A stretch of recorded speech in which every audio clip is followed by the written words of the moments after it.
Okay, so I've been getting a lot of comments about the American flag in the background of my videos, which weirds some people out because I am not American. I am as Canadian as apple pie. So now you can see we have a Canadian flag and an American flag. Hopefully everyone is appeased. So I have been doing some learning about the nation of Australia recently. I was inspired by these Australian Pokemon that the famous Australian pixel artist Paul Robertson made a while ago. I made a whole webpage about them. The link is in the thing below. But anyway, here are a few of the weird things that I learned about Australia. Number 1, wine in a bag. Now, as we all know from having watched one of my previous videos, there is a popular urban legend that Canadians drink milk out of plastic bags. But did you know that Australians drink wine out of aluminium bags? It's true. See, Australia has a big wine drinking culture, but over there it is not considered just a drink for snobs like it is here. In fact, drinking bags of cheap wine, which the Australians call a goon, is a popular way for the bro set to get wasted at parties. The Australian bro set even have all of these goon games that they like to play, like drinking it off a clothesline, drinking it out of someone's pants, or drinking it during a live TV news broadcast. Your bag? No, thanks.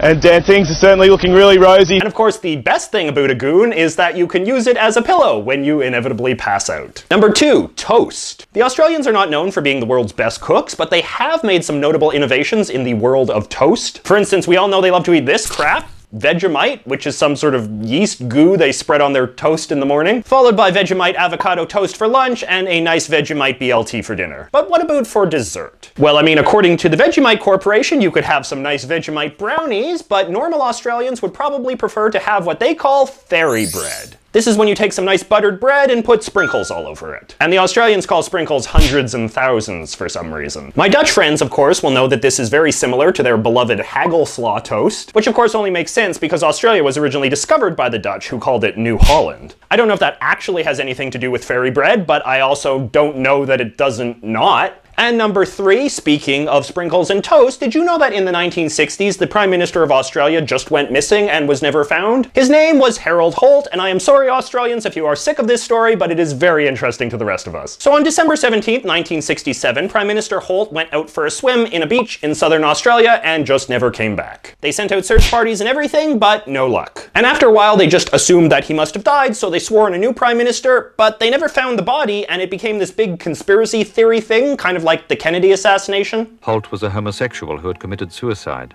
He was drunk or on drugs when he went swimming, or was a member of the infamous Mr. Asia crime syndicate. The Prime Minister was a Chinese spy.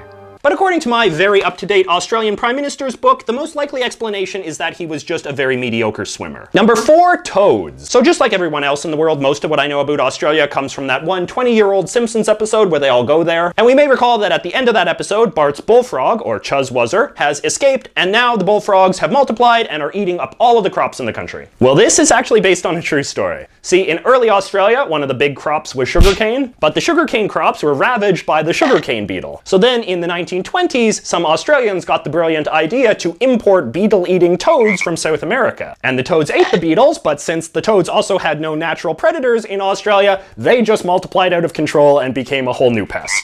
But luckily, clever marketing was able to turn the toads into something cute, and now Australian children love nothing more than to eat toad-shaped chocolate. And lastly, big fruits. So if I was to ask you, what is a famous Australian city, you would probably say Sydney and Mel something. Well, sensitive to this fact, in the early 1980s, Australia's various lesser-known cities began an initiative to make themselves better known by building giant fruits out of wood and fiberglass. Not the world's largest fruits, mind you, just big ones. So now there's a whole bunch of big fruits in small Australian towns with hard-to-pronounce names all across the country, like the big pineapple of Woombye, or the big banana of Coffs Harbour. It's gotten so competitive, in fact, that there are starting to be lots of duplicates. There's at least 4 big oranges, for instance, and at least 5 big apples. But do you know what would really get the tourists coming? Big Goon. So anyway, that is basically everything I know about Australia. If you are from Australia, please post in the comments and let me know everything I got wrong. Because no hard feelings, Australia, we all love you. If Canada and America are brothers, you are the weird cousin who lives on the other side of the world that we always forget to send a Christmas present to. Which, by the way, is right now, right? I've heard you people celebrate Christmas in the summer. And his ghost may be heard